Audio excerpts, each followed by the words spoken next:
Bien.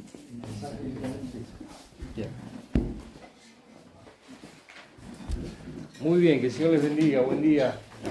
Qué lindo que es tener este privilegio de hacer memoria del más grande de todos, del Señor Jesucristo.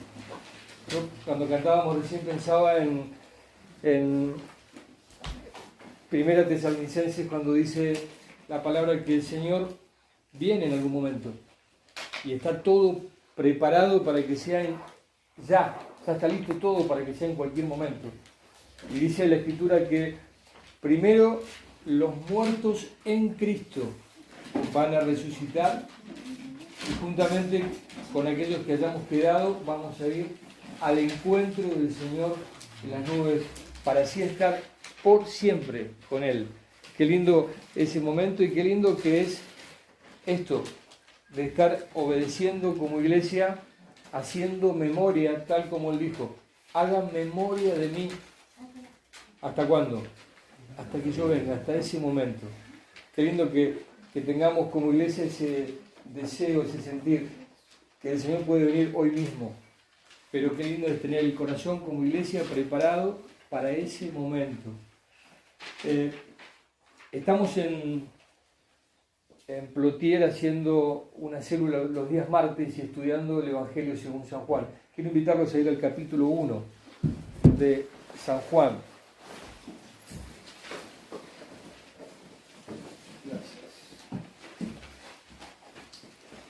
A modo de introducción nada más, porque no vamos a leer, no nos vamos a focalizar en el capítulo 1. Pero quiero que me ayuden a ver 2 o 3 cositas nada más ahí. Dice, comienza diciendo, en el principio era el verbo. ¿Quién era el verbo? Jesucristo. Ese verbo, el verbo dice, era con Dios, estaba con Dios y el verbo era Dios. Todo aquel que dice que Jesucristo no vino en carne, ¿quién es? El enemigo. Es el anticristo, dice la palabra. Pero Jesucristo era el verbo, Él vino en carne. Dice el verso 2, era en el principio con Dios. Es decir, estaba, cuando Dios estaba creando el mundo, todas las cosas por Él fueron hechas y sin Él nada, absolutamente nada de lo que ha sido hecho fue hecho. Él es el protagonista. En Él estaba la vida y la vida era la luz de los hombres. La luz en las tinieblas resplandece y las tinieblas no prevalecieron contra ella. Hubo un hombre enviado de Dios, el cual se llamaba Juan. ¿De quién era hijo Juan? De Zacarías, de Elizabeth. Y fue lleno del Espíritu Santo desde el vientre de la madre, algo especial. Zacarías era sacerdote, los dos eran hombres, eran personas piadosas, eran grandes, no podían tener hijos y Dios les concede este privilegio. Nada más ni nada menos que Juan. Pero me llama la atención esto, el verso 7 dice, este vino por testimonio, para que diese testimonio de la luz, algo que nosotros también tenemos que hacer, algo que Dios le ha pedido a la iglesia, que el Señor le ha pedido a la iglesia, que seamos testigos de esta luz verdadera que venía al mundo, que vino al mundo, que murió y que al tercer día resucitó, que ascendió a los cielos, que se presentó más de 40 días con pruebas indubitables de que Él había resucitado.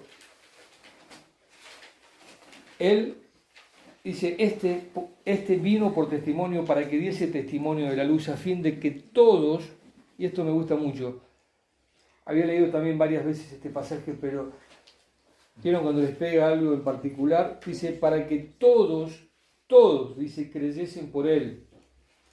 Que hay una teoría dando vuelta por ahí de que Dios escoge a algunas personas sí, a otras no. Dice, para que todos creyesen. De tal manera amó Dios al mundo que dio a su Hijo unigénito para que todos aquellos que crean en Él tengan vida eterna. Dios no quiere que nadie se pierda, que todos vengan al arrepentimiento. Ese es el deseo de Dios. Pero fíjense lo que sigue. No era Él la luz. Y esto me llamó la atención. ¿Por qué dice no era Él la luz? ¿No les parece que había algo en Juan que era diferente, algo en Juan que llamaba la atención? ¿Por qué aclara la palabra no era Él la luz? Porque evidentemente había algo en la persona de Juan, lo mismo que el Señor quiere que tengamos nosotros. Así como la luna vemos que refleja en la noche, pero no tiene luz propia, ese reflejo es del sol. El Señor quiere que nosotros también reflejemos esa luz. Nosotros no somos la luz verdadera. Juan no era la luz verdadera, lo aclara la Escritura.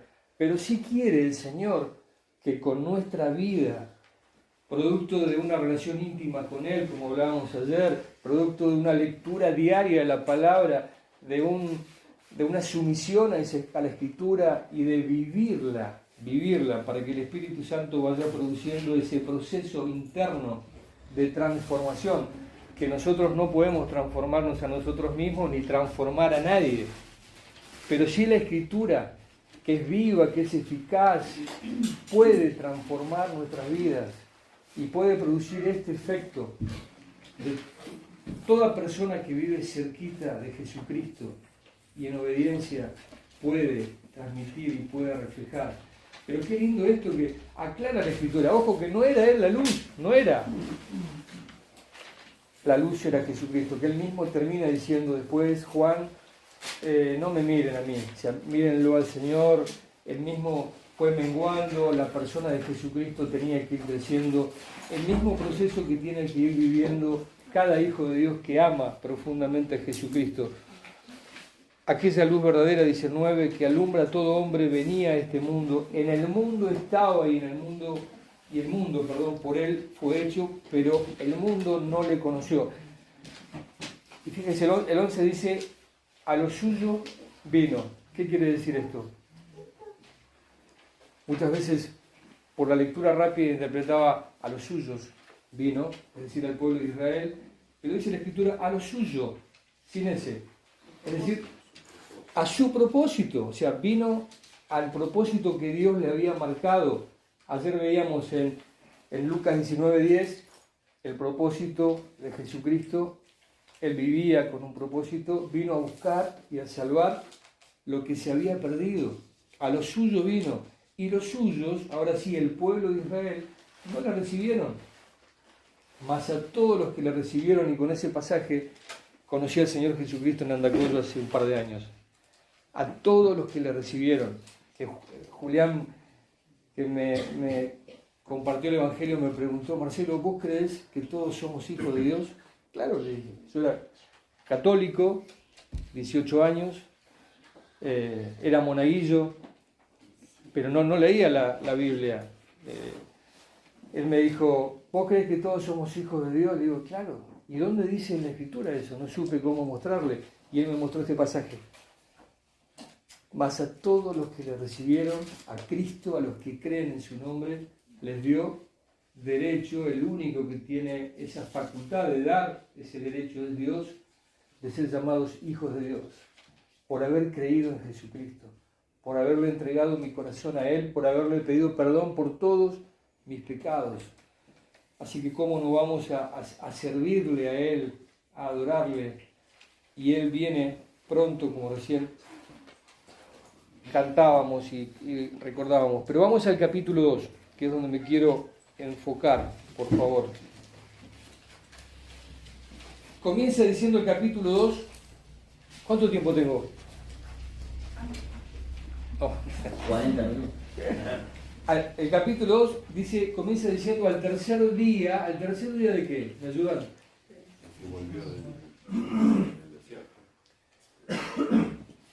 Claro, él estaba recorriendo y el último encuentro que había tenido era con 2 discípulos. con Andrés, que va a decirle a Natanael: Natanael, me parece que encontré al Mesías, encontramos al Mesías, de quien habla la Escritura. Y Natanael dice: nada, de Galilea puede salir algo bueno, y lo lleva a donde estaba el Señor, y el Señor, ni bien lo ve, le dice: yo te vi cuando estabas debajo de la higuera, antes de que te llame Andrés. Y el Señor le dice: pero porque te dije eso, ¿crees? Y reconoce en la persona de Jesucristo al Mesías, al Rey de Israel. Bueno, al tercer día de eso, se hicieron unas bodas en Caná de Galilea, y estaba allí la madre de Jesús. Es probable que ella haya sido pariente de esta familia, la familia del novio, la que organizaba la fiesta, porque después toma la posta, porque después también dice que estaban los hermanos de Jesús, pero bueno, no dice específicamente la Escritura. Estaban en la fiesta, dice, y fueron también invitados a esas bodas Jesús y sus discípulos. ¿Cuántos eran los discípulos del Señor que fueron invitados a las bodas? ¿Me ayudan? 12. 12, muy bien. Es una pregunta media capciosa, pero 12 fueron los discípulos del Señor. Pero a las bodas fueron invitados Jesús, sus discípulos, pero los que estaban hasta ese momento, que eran ¿cuántos? Felipe, Natanael, Andrés, Pedro y Juan también, el que estaba escribiendo, ¿no? Dice: y faltando el vino, la madre de Jesús le dijo: no tienen vino. Que falte el vino en una fiesta era algo vergonzoso. Las fiestas no eran como acá, que hacemos un viernes, un sábado, toda la noche hasta las 4 o 5 de la mañana. Duraban hasta una semana, porque venía gente de todos lados. Pero que falte vino en una fiesta era hasta perjudicial para el novio, porque podrían llegar a hacerle una especie de demanda en ese tiempo. No podía faltar el vino. Y la madre interviene, por eso algunos interpretan que era familiar del novio. Le dijo: no tienen vino. Verso 4, Jesús le dijo: ¿qué tienes conmigo, mujer? Aún no ha venido mi hora. Su madre dijo a los que servían: haced todo lo que os dijere. Todo lo que Él les diga, eso háganlo. Fíjense esto. La madre de Jesús le dice a los que estaban sirviendo: hagan por favor todo lo que Él les diga que hagan. Todo. Y Dios a nosotros también nos pide que hagamos todo lo que el Señor nos pide que hagamos. Y estaban allí 6 tinajas de piedra para agua, conforme al rito de la purificación de los judíos, en cada una de las cuales cabían 2 o 3 cántaros. Y la madre le había dicho: hagan todo lo que Él les dice que hagan. ¿Se acuerdan en el Antiguo Testamento alguien que dijo estas mismas palabras? Tiene una pista: Génesis. Alguien que le dijo a un personaje muy especial, que tiene mucha relación con la figura de Jesucristo. Faraón, cuando había hambre en todo el mundo cae a Egipto, donde Faraón había puesto a José, que es figura de Cristo. Había puesto como encargado de todo, quien ideó, porque Dios le dio esa idea justamente de almacenar el grano para esos 7 años de vacas flacas que iban a venir. Y cuando empiezan a venir a buscar alimento porque estaban sin nada, el faraón les dice: hagan todo lo que Él les diga que hagan. José es figura de Cristo. La madre acá le está diciendo eso: hagan todo lo que Él les diga que hagan. Y estaban allí 6 tinajas de piedra para agua, conforme al rito de la purificación de los judíos, porque antes de comer había todo un ceremonial, el agua tenía que correr desde el codo hasta las manos y lavarse en esas tinajas. En cada una cabían 2 o 3 cántaros. ¿Un cántaro cuánto es más o menos? Serían 75 litros a 120. Claro, entre 75 y 100 y pico de litros, más o menos. ¿Y cuántos cántaros habían? 6 cántaros, entre los cuales cabían entre 70 por 3, ¿no? O 100 por 3, 300 litros, pongámosle. Y 6 cántaros, o sea, había una buena cantidad de agua en esos cántaros. Jesús les dijo, llenen esas tinajas de agua. Esa fue la orden de Jesús, llenen esas tinajas de agua. Y las llenaron hasta el tope, hasta arriba. Entonces les dijo, saquen, ¿qué tenían que sacar? ¿De qué? Saquen, dice ahora, saquen ahora y lleven al maestresala. ¿Qué es lo que les llevaban supuestamente? Agua. Y se lo llevaron, pero dice después el 9, cuando el maestresala probó el agua hecha vino, ¿en qué momento se convierte el agua en vino? En los viajes. Y esto me hace acordar, ¿saben a quién? Cuando aparecen esos 10 leprosos, 10 leprosos que estaba el Señor al costado del camino y los leprosos le empiezan a gritar porque no podían tener contacto con la gente, Señor, ayúdanos, por favor. Y el Señor ve a los 10 leprosos en el estado en el que estaban. ¿Y qué les dice? Vayan, le dice, vayan y preséntense al sacerdote. Solamente podían presentarse al sacerdote, ¿quiénes? Los que estaban limpios. Pero dice la Escritura que mientras iban, en ese momento fueron sanados. Mientras iban. ¿Y cuántos se dieron cuenta que estaban sanados? Los 10. Pero ¿cuántos determinaron regresar al Señor para decirle, Señor, gracias? Uno. Y el Señor le dice, pero ¿no eran 10 los que yo sané? Y uno solo viene a agradecerme. Por eso es lindo esto, hermanos. No olvidarnos de que hemos sido sanados. Y encima dice el Señor, este que vino a agradecerme es un extranjero. Nosotros, no nos olvidemos, también éramos extranjeros, porque entiendo que la mayoría no pertenecíamos al pueblo de Israel. Éramos extranjeros y fuimos invitados a formar parte de esta gran familia de Dios. Y el Señor valora mucho todo aquel que viene con un corazón agradecido, porque nosotros no podíamos hacer nada por nuestros propios medios. Ninguno de nosotros, por más inteligente que sea, por más sabio que sea, puede hacer algo para merecer la salvación. Es por pura gracia. Por gracia hemos sido salvados. Y Dios valora enormemente un corazón agradecido.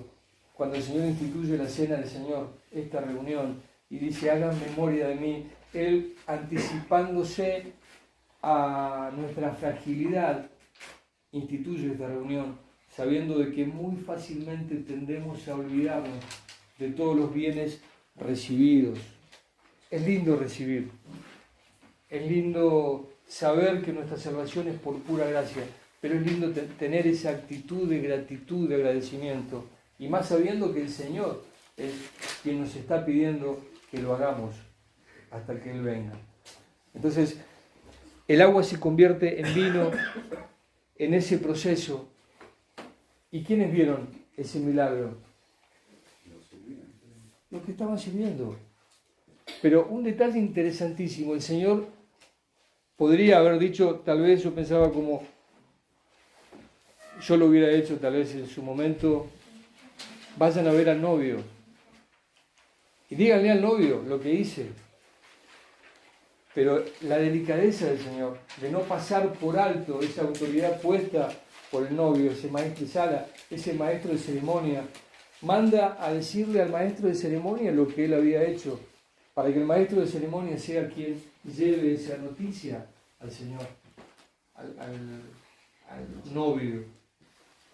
Y le dice luego, vamos a leerlo, entonces le dijo, sacad ahora y llevarlo al maestresala, y se lo llevaron. Cuando el maestresala probó el agua hecha vino, sin saber él de dónde era, aunque lo sabían los sirvientes que habían sacado el agua, llamó al esposo y le dijo, todo hombre sirve primero el buen vino, y cuando han bebido mucho, entonces el inferior. Mas tú has reservado el buen vino hasta ahora. Este principio de señales hizo Jesús en Caná de Galilea y manifestó su gloria, y sus discípulos creyeron en él. Fíjense que el verso 14, un poquito, el verso 12, dice, después de esto descendieron a Capernaum, él y su madre, y sus hermanos y sus discípulos estuvieron allí no muchos días. Pero el propósito de estos milagros era para que los discípulos crean. No eran los milagros para que la gente quede sorprendida de esos milagros y nada más. Era finalmente para que la gente crea en el Mesías. Y quiero que nos quedemos con esta enseñanza. Vuelvo a hacer la pregunta, ¿quiénes son los que vieron ese milagro? Los que estaban sirviendo. Hermanos, nosotros tenemos el gran privilegio de enrolarnos detrás del servicio de nuestro Señor, para lo cual Dios ha dado dones, ha dado capacidades que son capacidades espirituales que nos ha dado no para beneficio propio, sino para ponerlas al servicio del cuerpo de Cristo. El cuerpo de Cristo crece a partir de ese servicio o esa disposición que uno pone al servicio del Señor. La obra la hace Él, el crecimiento lo da Dios, pero nos invita a que nosotros seamos parte de ese crecimiento que Él decidió dar a la iglesia. Pero si no estamos cerca del Señor, como ayer veíamos también, es imposible ver esos milagros que el Señor va haciendo en la vida de las personas.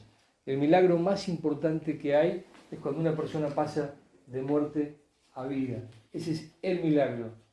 Pero difícilmente podamos disfrutar de eso que es glorioso, que es algo que no tiene comparación con nada, si no estamos cerquita del Señor.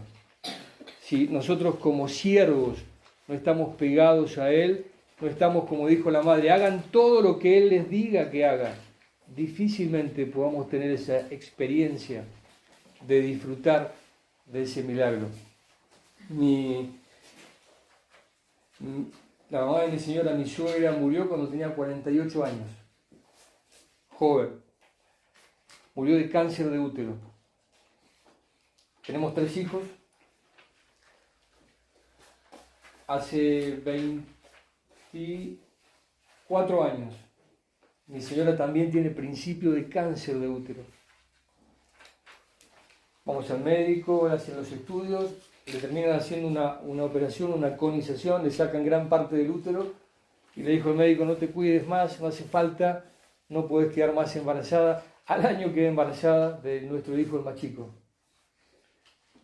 Eso para nosotros fue una especie de milagro, porque no podía quedar embarazada. Después él tomaba leche hasta los 3 años, tomaba leche y vomitaba todos los días, tomaba y vomitaba. Comía algo a los 2 o 3 años y vomitaba.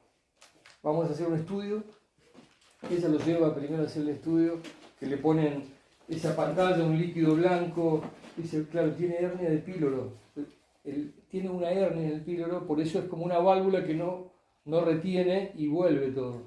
Pero aparte del estómago, dice, el estómago tiene que tener esta curvatura así, pero el estómago tiene una curvatura totalmente al revés de lo que debería tener, no es normal.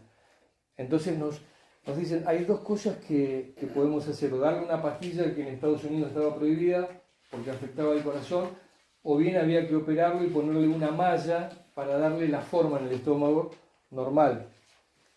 Así que, bueno, empezamos los estudios con otro médico, hizo un Ateneo el médico, tenía que ir al otro día justamente para definir eso de la operación, y va mi señora con él, con el estudio anterior.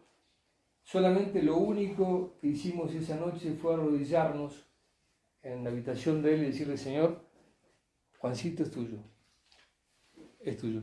El deseo de nuestro corazón es que vos lo libres de la operación, pero es tuyo. Lo que vos digas está bien.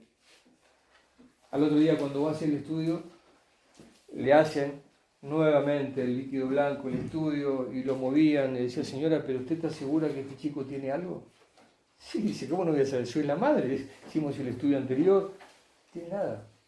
Fíjese, dice, el estómago tiene la curvatura normal. Aparte, si usted me dijera que hace 3 años que vomita, tendría todo el esófago quemado por los jugos gástricos, pero no tiene indicio de haber vomitado ni una sola vez. Lo que Dios no habló en voz audible, pero Dios trajo a mi cabeza un pensamiento que hasta el día de hoy lo recuerdo, y decirlo, contarlo, me invita a glorificarlo nuevamente y a recordar esto. El Señor puso esto en mi cabeza: vos ocupate de servirme, yo me ocupo de estas cosas. O sea, y cada vez que Dios hace algo en nuestras vidas, tiene un propósito. Este mundo es pasajero, sabemos que estamos de paso, y el trabajo que podamos tener cada uno de nosotros es una circunstancia para ganarnos la vida, pero no es el fin. Simplemente es un medio, es un lugar donde Dios nos ha puesto para hacer la gran Juan, para hacer luz, sabiendo que no somos nosotros la luz, pero que en la medida que más cerquita estemos del Señor, que mayor dependencia tengamos de Él, la luz de Jesucristo se va a reflejar en nuestra vida y vamos a poder contagiar a otros, vamos a poder preparar el terreno para que otros pregunten, para que otros puedan de alguna manera ver en nosotros a personas diferentes, distintas, y podamos tener la posibilidad de darle la gloria a Él, presentando a Jesucristo de distintas maneras, pero siendo nosotros. Dios no quiere que imites a otra persona y que te muestres como otra persona, que seas vos, pero a partir de esa transformación que Cristo produce, que es real en la vida de todo aquel que se entrega de corazón a Él, como lo que hablábamos ayer, esa parábola de la levadura dentro de la harina, esa transformación que va produciendo Jesucristo de manera silenciosa.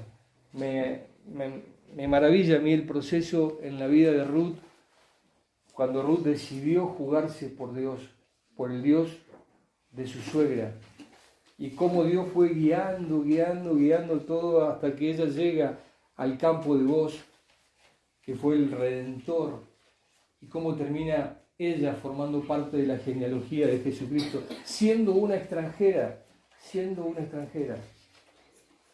Así que, hermanos, quiero animarlos nuevamente a que no bajemos los brazos, a que levantemos la mirada, que tengamos la mirada puesta en Jesús y pensando que Dios puede utilizarnos a cada uno de nosotros. Cada uno de nosotros, hijos de Dios, puede ser utilizado por Dios solamente si nos ponemos en sus manos. La obra la hace Él. Él nos está invitando permanentemente a que nos sumemos, pero recordemos, para poder sumarnos, mínimamente yo tengo que discernir lo que Dios está haciendo a mi alrededor. Pero si yo estoy en otra, es imposible tener esa sensibilidad que solamente la da el Espíritu para poder estar atento a lo que Dios está haciendo en mi vecina, en mi compañero de trabajo, en la gente que me rodea. O sea, tengo que estar en sintonía. No hay mayor privilegio que tener esa posibilidad de sumarme a la obra que Dios está haciendo en la gente que me rodea. Es un privilegio tremendo. Yo quiero sumarme, pero no lo puedo hacer si no estoy en sintonía. No puedo estar en sintonía si no estoy en comunión con Él. No puedo estar en comunión con Él si no lo busco, si no voy a sus pies, si no leo su palabra, si no me purifico sino hecho mano a la oración, este medio extraordinario que Dios nos ha dado, y es día a día. Así que animémonos con esto hasta que el Señor venga, y bueno, al Señor sea toda la gloria. Que el Señor los bendiga como iglesia y los utilice en gran manera acá en Villa La Angostura como testimonio para que puedan ser luz en todo este pueblo, en toda la ciudad de Villa